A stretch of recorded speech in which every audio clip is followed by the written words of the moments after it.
हम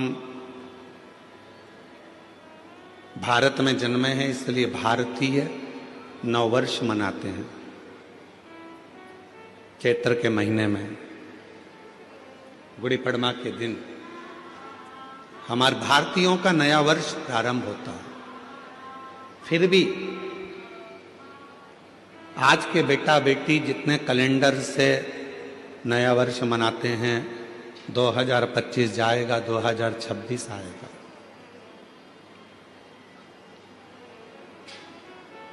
शिव महापुराण की कथा इस 2025 में आपके मुंबई में हो रही है।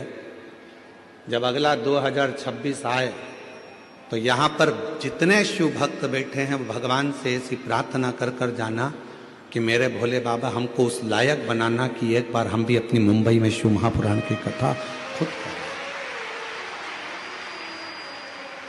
इतना सामर्थ्यवान हमको बनाना। अब उतना सामर्थ्यवान बनने के लिए आपको दो चीजें चाहिए। आप सब 2026 जब प्रारंभ हो तो दो चीजें अपने पास में रखना, एक मेहनत और दूसरा महादेव। अगर आपके पास में है तो आप 2026 में एक ना एक बार शिव पुराण की कथा जरूर करवा सकते हो। मेहनत और महादेव।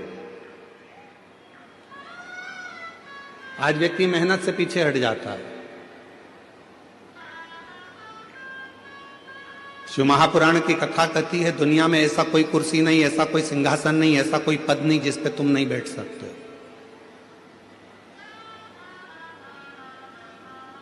ऐसी कोई कुर्सी नहीं बनी है, ऐसा कोई पद नहीं बना, ऐसा कोई सिंहासन नहीं बना जिस पे आप नहीं बैठ सकते।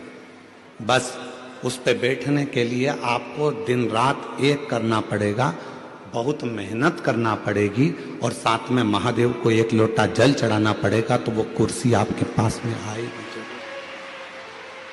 वो पद भी आए।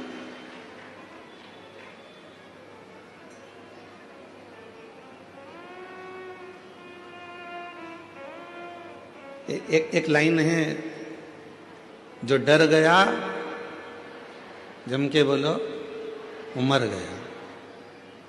मेहनत से क्या डरना, विद्याध्ययन से क्या डरना, परिश्रम से क्या डरना।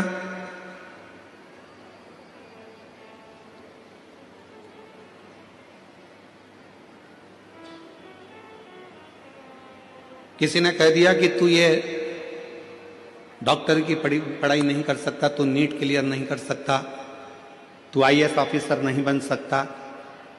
जिसने कहा उसी दिन अपने मन में संकल्प कर लीजिए कि अब मैं नीट क्लियर कर कर रहूंगा, अब मैं सीए क्लियर कर कर रहूंगा, अब मैं आईएएस ऑफिसर बनकर रहूंगा।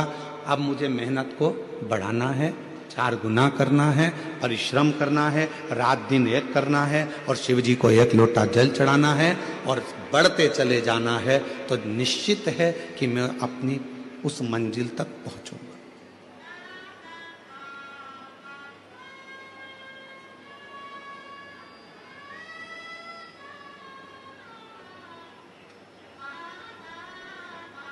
शिव पुराण करती क्या है? शिव महापुराण का कार्य क्या है? जो होश में है शिव पुराण उसमें जोश भरती है। किसको जोश भर रही है? जम के बोलो। जो होश में है। शिव पुराण क्या करती है? जो होश में है उसको जोश भरती है। होश कैसा? कई लोग होते हैं नशे में रहते हैं, उनको होश ही नहीं रहता।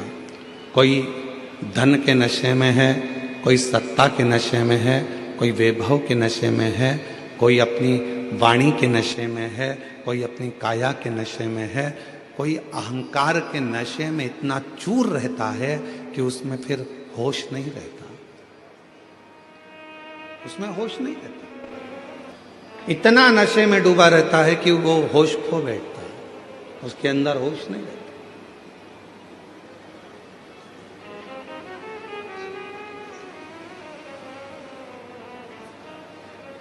नशा केवल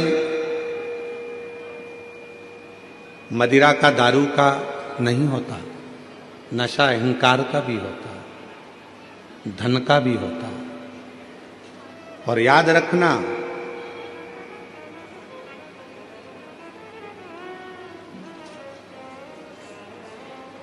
पानी में डूबोगे तो बचने के सार हैं,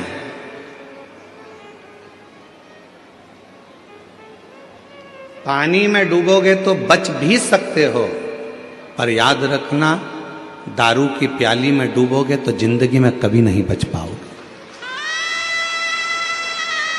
पानी में डूबने वाले को बचाया जा सकता है, पानी में डूबने वाले को रोका जा सकता है, पानी में डूबने वाले को थोड़ी सेफ्टी दी जा सकती है, पानी में डूबने वाले को बचाया जा सकता है, पर प्याली में डूबने वाले को बचाना कठिन हो जाता है, बहुत कठिन। और उससे भी ज़्यादा कठिन है अहंकार के नशे में डूबने वाला व्यक्ति, अभिमत्ता में डूबने वाला व्यक्ति।